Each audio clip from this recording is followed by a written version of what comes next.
Guys, ಇವತ್ತು ನಾನು ನಮ್ಮ ತೋಟಕ್ಕೆ ಬಂದಿದ್ದೆ. ನಾನು ನಿಮಗೆ ಒಂದು ವಸ್ತು ತೋರಿಸ್ತೀನಿ. ಒಂದು ವಸ್ತುನ ನೀವೆಲ್ಲಾದರೂ ನೋಡಿದ್ದೀರಾ ಅಂತ ಹೇಳಿ ನನಗೆ.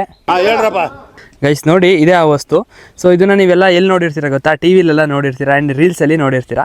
ಸೊ ಯೂಶ್ವಲಿ ನಾವು ಇದನ್ನು ಏನಕ್ಕೆ ಯೂಸ್ ಮಾಡ್ತೀವಿ ಅಂತಂದರೆ, ತೋಟಕ್ಕೆ ಔಷಧಿ ಹೊಡಿಬೇಕಾದ್ರೆ ಔಷಧಿ ಕದ್ರೋದಕ್ಕೆ, ಹಳ್ಳಿ ಕಡೆ ನೀರನ್ನ ತುಂಬಿಡೋದಕ್ಕೆ ಯೂಸ್ ಮಾಡ್ತೀವಿ ಇದನ್ನು. ಬಟ್ ಜನ ಇವಾಗ ಇದನ್ನು ಬೇರೆ ಬೇರೆದಕ್ಕೂ ಯೂಸ್ ಮಾಡ್ತಾರೆ ಗುರು. ಗಂಡನ್ನು ಕೊಲೆ ಮಾಡಿ ಸಾಂಬಾರು ಮಾಡಿಬಿಟ್ಟು ಅದನ್ನು ತುಂಬಿಡೋದಕ್ಕೆ ಇದನ್ನು ಯೂಸ್ ಮಾಡ್ತಿದ್ದಾರೆ.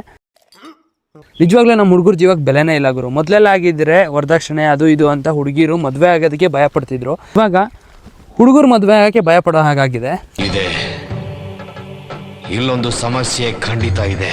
ಅಟ್ ಪ್ರೆಸೆಂಟ್ ಯಾವ ಥರ ಆಗ್ತಿದೆ ಅಂತ ಹೇಳಿದ್ರೆ, ಲೈಕ್ ಮದುವೆ ಆಗಿ ಹೊಸ ಜೀವನ ಸ್ಟಾರ್ಟ್ ಮಾಡ್ತಿದ್ದೀವಿ ಅಂತ ಹೆಂಡತಿ ಜೊತೆ ಹನಿಮೂನಿಗೆ ಹೋದರೆ, ಅಲ್ಲಿ ಹೆಂಡತಿ ಮತ್ತು ಅವ್ನ ಬಾಯ್ ಫ್ರೆಂಡ್ ಸೇರ್ಕೊಂಡು ಗಂಡನ ಏನು ಮಾಡ್ತಾರೆ ಅಂತ ಗೊತ್ತಿರಲ್ಲ. ಇವಾಗ ಯಾವ ಥರ ಸಿಚುವೇಶನಿಗೆ ಬಂದುಬಿಟ್ಟಿದ್ದೀವಿ ಅಂತಂದರೆ, ಯಾವ್ದಾರು ಒಂದು ಹುಡುಗಿನ ಮದುವೆ ಆಗೋಕ್ಕೆ ಡಿಸೈಡ್ ಮಾಡಿಕೊಂಡು ಅಂತಂದರೆ, ಮೊದಲೇ ನಾವು ಹೇಳಿರಬೇಕು, ಅಮ್ಮ ತಾಯಿ ನಿನಗೆ ಯಾವ ಥರ ಬಾಯ್ ಫ್ರೆಂಡ್ ಇದ್ದರೆ ಹೇಳ್ಬಿಡು, ನಾನೇ ಕರ್ಕೊಂಡೋಗಿ ಮದುವೆ ಮಾಡಿಸಿ ನಿಮ್ಮಿಬ್ಬರನ್ನ ಒಂದು ಮಾಡಿಬಿಡ್ತೀನಿ, ದಯವಿಟ್ಟು ನನ್ನ ಸಾಯಿಸ್ಬೇಡ ಅಂತ.